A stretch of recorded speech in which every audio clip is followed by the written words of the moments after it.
Mary Kripabai ఛానల్కి స్వాగతం సుస్వాగతం. నా పేరు మేరీ కృపాబాయ్, కథా రచయిత్రిని. ఇప్పటికీ 400 కథలు పైగా రచనలు చేశాను. అన్నీ కూడా ప్రచురించబడ్డాయి. కథాంజలి అనేటువంటి పుస్తకం కూడా రిలీజ్ చేయడం జరిగింది.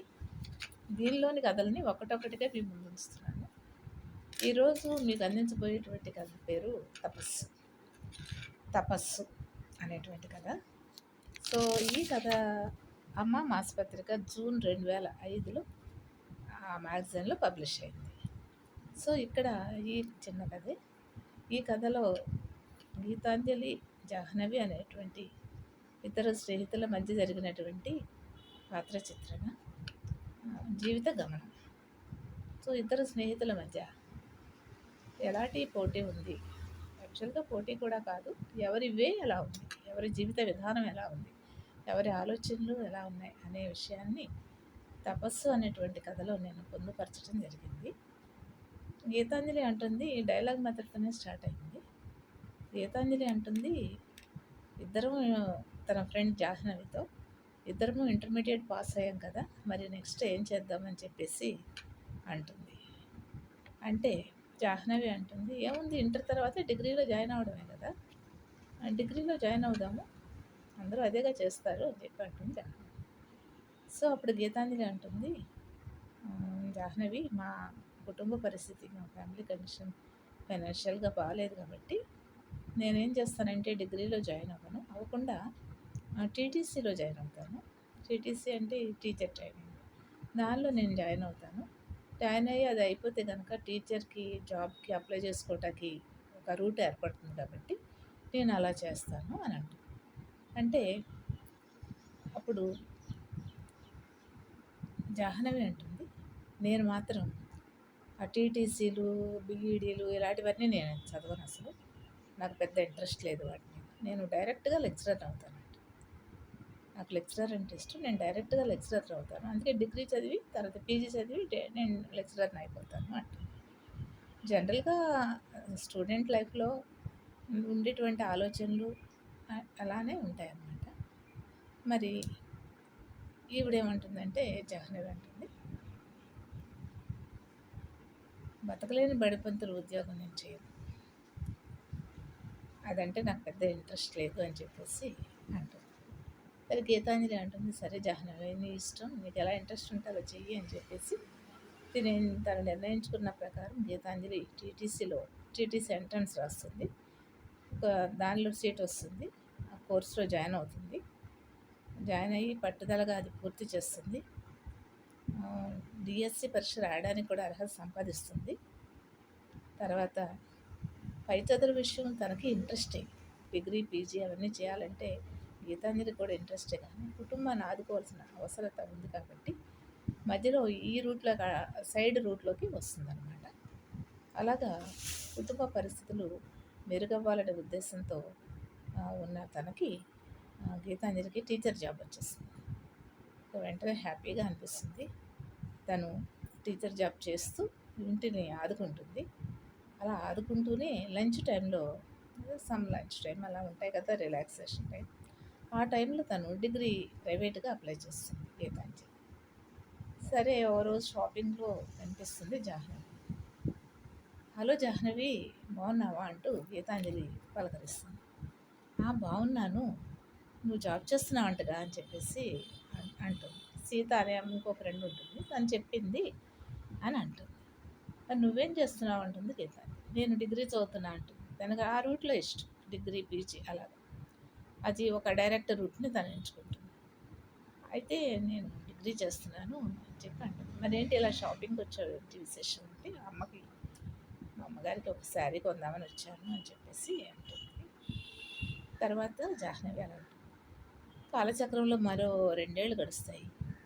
గీతాంజలి ఉద్యోగంలో చక్కగా స్థిరపడింది. ఒక పక్క డిగ్రీ ప్రైవేట్గా చదువుతూ ఉంది, డిగ్రీ ఫైనల్ ఇయర్ పరీక్షలు కూడా రాసేసింది. జాహ్నవికి డిగ్రీ అయిపోయింది, తనకు కూడా అటు బయట తను డైరెక్ట్గా అటు డిగ్రీ చేస్తుంది, ఇటు సైడ్ నుంచి ఈవిడ డిగ్రీ చేస్తుంది. జాహ్నవి డిగ్రీ అయిపోయింది, పీజీకి అప్లై చేసింది. గీతాంజలి ఉద్యోగం చేస్తూ చేస్తూ చాలా కొంచెం కష్టం అనిపిస్తుంది కదా, జాబ్ చేస్తూ చదువుకోవడం అంటే కొంచెం కష్టం అనిపిస్తుంది. అయినా కూడా విశ్రాంతి తీసుకోకుండా ఆ రెస్ట్ టైంలో డిగ్రీ కంప్లీట్ చేస్తుంది. తర్వాత పీజీకి ప్రైవేట్గానే అప్లై చేస్తుంది గీతాంజలి. అలా ఉంటుంది. అయితే సీత అనేటువంటి వాళ్ళ ఇద్దరికి కలిసిన కామన్ ఫ్రెండ్ ఒక అమ్మాయి ఉంటుంది. ఆ అమ్మాయి మ్యారేజ్కి వీళ్ళిద్దరూ వెళ్తారన్నమాట. చాలామంది క్లాస్మేట్స్ వస్తారు అక్కడికి. అక్కడ జాహ్నవి కూడా కనిపిస్తుంది. జాహ్నవి పలకరిస్తుంది, హలో గీతాంజలి, బాగున్నావా, నువ్వు కనపడి చాలా రోజులైంది, ఎలా ఉన్నావు ఏంటి అని అడుగుతుంది. సరే బయటికి రావట్లేదు కానీ సీత మ్యారేజ్ కదండి, తప్పనిసరిగా నేను రావాలనుకుని వచ్చానంటుంది గీతాంజలి. ఓకే, పరిచయాలు మళ్ళీ మాట్లాడుకోవడం అయిపోతుంది. పీజీ అయిపోయింది, ప్రస్తుతం ఖాళీగానే ఉన్నానంటుంది జాహ్నవి. తిని పీజీ కూడా కంటిన్యూ అవుతూ ఉంది. నేను లెక్చరర్ కోసం ప్రయత్నం చేస్తున్నాను అంటుంది జాహ్నవి. పీజీ అయిపోయింది కదా, లెక్చరర్ కోసం ప్రయత్నం చేస్తున్నాను, ఎంత ప్రయత్నం చేసినా అదేమో రావట్లేదు అని చాలా నిరుత్సాహంగా ఉంటుంది జాహ్నవి.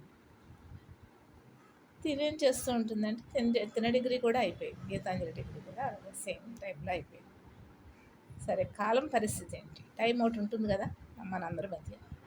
ఆ కాలమేమో ఆ టైం ఎవరితో సంబంధం లేకుండా తన పని తను చేసుకుంటూ వెళ్తూ ఉంది. మరి కృషి పట్టుదల ఉన్న వాళ్ళని ఉన్నత శిఖరాలు అధిరోహించేటట్టుగా చేస్తూ ఉంటుంది కాలం. అటువంటి పట్టుదల లేని వాళ్ళని అధపాతాళంలోకి నొక్కుతూ ఉంటుంది, అలాగా అణగదొక్కుతూ ఉంటుంది. ఇలా కాలం తన పని తను చేసుకుంటూ వెళ్తుంది. అలా గీతాంజలికి ప్రమోషన్ వస్తుంది. ఎలిమెంటరీ స్కూల్ నుంచి హై స్కూల్కి వెళ్ళిపోతుంది. హై స్కూల్ అది ప్రమోషన్ ఛానల్, అదొక ఛానల్ ఉంది కదా మనకి. హై స్కూల్కి వెళ్తుంది. గీతాంజలి సంతోషానికి అవధులు లేకుండా ఉంటాయి. జాహ్నవి పీజీ పూర్తి చేసిన జాహ్నవి ఏం చేస్తుందంటే అలాగ ఎదురు చూస్తూ ఉంటుంది, లెక్చరర్ పోస్ట్ కోసం డైరెక్ట్ ఎదురు చూస్తూ ఒక నిరుద్యోగిగానే ఉంటుంది. అలాగా ఇక గీతాంజలి అయితే ఆత్మవిశ్వాసంతో, కృషితో, పట్టుదలతో పీజీ కూడా పూర్తి చేస్తుంది. అదో పెద్ద తపస్సులాగా తీసుకుంటుంది అనమాట. అది తపస్సు టైటిల్. తపస్సులాగా పూర్తి తీసుకుని డిగ్రీని పీజీని కూడా పూర్తి చేస్తుంది. అయితే అటువంటి కష్టపడే మనస్తత్వం ఉన్న వాళ్ళకి ప్రతిఫలం తప్పకుండా లభిస్తుంది. మరి కష్టపడి పనిచేసినప్పుడు ఆ పనికి ఎప్పుడు విలువ ఉంటుంది. కాలగమనంలో ఏమైందంటే గీతాంజలికి మరో ప్రమోషన్ వస్తుంది, లెక్చరర్ అవుతుంది. ఓకే, తన ఆనందం ఆకాశాన్ని అంటుతుంది. మూర్తిభవించినటువంటి హుందాతనంతో లెక్చరర్ పదవిలో జాయిన్ అవుతుంది గీతాంజలి. చక్కగా ఉన్నత శిఖరాలు అధిరోహించిన గీతాంజలి ఆనందం ఆకాశాన్ని అంటుతుంది. ఆ రోజు కాలేజీ నుండి ఇంటికి వచ్చేసరికి గీతాంజలి ఇంట్లో జాహ్నవి ఉంటుంది. హాయ్ జాహ్నవి, ఏంటి ఇలా వచ్చావు, చాలా సంతోషం మా ఇంటికి వచ్చినందుకు. కంగ్రాచులేషన్స్ గీతాంజలి, నీకు లెక్చరర్ జాబ్ వచ్చిందని నాకు తెలిసింది, అందువలన నీకు కంగ్రాట్స్ చెప్పడానికి వచ్చాను అని చెప్పేసి. ఎలా తెలిసింది నీకంటే, నేను ఒక ఫంక్షన్కి వెళ్ళొస్తుంటే మీ నాన్నగారు కనిపించారు, నీకు లెక్చరర్ జాబ్ వచ్చిందని చెప్పారు, నేను అభినందించడానికి వచ్చాను అంటుంది జాహ్నవి. ఏమ్మా జాహ్నవి, ప్రస్తుతం ఏం చేస్తున్నావు అంటూ గీతాంజలి తల్లి రుక్మిణి అడుగుతుంది. పీజీ చేశానా ఆంటీ, లెక్చరర్ పోస్ట్కి ప్రయత్నం చేస్తుంటే అసలు రావటం లేదు, నాకంటే కొంచెం ఎక్కువ మార్కులు వచ్చిన వాళ్ళకే వస్తుంది కానీ నాకు రావట్లేదు, నేను ఎంతో ప్రయత్నం చేస్తున్నా ఫలితం లేకుండా పోయింది, భవిష్యత్తులో వస్తుందనే నమ్మకం కూడా లేదు, ఆశ సన్నగిలుతుంది, ఇప్పుడు ఏం చేయాలో అర్థం కావడం లేదు, పరిస్థితి ఇలా ఉంది మరి అని చెప్పేసి. ఏదైనా ఏ ఉద్యోగం వచ్చినా చేయాలని అనుకుంటున్నాను, ఏదైనా చిన్న ఉద్యోగం వచ్చినా నేను చేస్తాను అంటుంది జాహ్నవి. అనేసి మళ్ళీ అంటుంది, టీటీసీకి అప్లై చేద్దాం అనుకుంటున్నాను అంటే చూడండి, భూమి గుండ్రంగా ఉన్నట్టుగా మళ్ళీ తిరిగి అక్కడికే వచ్చి టీటీసీకి అప్లై చేస్తే టీచరు ట్రైనింగ్ అది చేద్దాం అనుకుంటున్నాను అని చెప్పేసి దాని గురించి గీతాంజలిని అడగడానికి వచ్చాను ఆంటీ అని అంటుంది జాహ్నవి. సరే, ఈ ముందు ఈ స్వీట్ తీసుకో, నీకు అన్ని వివరాలు నేను చెప్తాను అంటూ జాహ్నవికి స్వీట్ అందిస్తుంది గీతాంజలి, ఒక విజేత. అంటే ఇందులో అది కథ. ఈ కథలో నా ఉద్దేశం ఏంటంటే ఒక విజయాన్ని సాధించాలంటే కష్టపడాలి, కృషి పట్టుదల ఉండాలి. ఓకే. విజయం ఎలా వస్తుందంటే స్టెప్స్ ద్వారా, మెట్లు ఎక్కడం ద్వారా వస్తుంది కానీ కొన్ని సూపర్ మార్కెట్లో ఉన్న ఎస్కలేటర్ ఉంటుంది కదా, ఎలా ఎక్కితే అలా లిఫ్ట్, అలా ఎస్కలేటర్ ద్వారా రాదు, ఒకేసారి వచ్చి పడదు. మనం మెట్లు ఎక్కడం ద్వారానే విజయం సాధించవచ్చు. ఒక్కో మెట్టు ఎక్కడం తప్పనిసరి. మరి ఒకేసారి ఆకాశాన్ని, ఆకాశ శిఖరాలు అధిరోహించడం అనేది కొంచెం కష్టమైన పని అని చెప్పే ఉద్దేశంతో నేను రాసినటువంటి కథ. ఇందులో గీతాంజలి ఒక్కో మెట్టు ఎక్కి వెళ్ళి తన గమ్యం చేరుకుంది. మరి తన స్నేహితురాలు జాహ్నవి కూడా అదే గమ్యం ఉంది, కానీ తను ఒకేసారి ఎక్కాలనుకుంది, ఎక్కలేకపోయింది.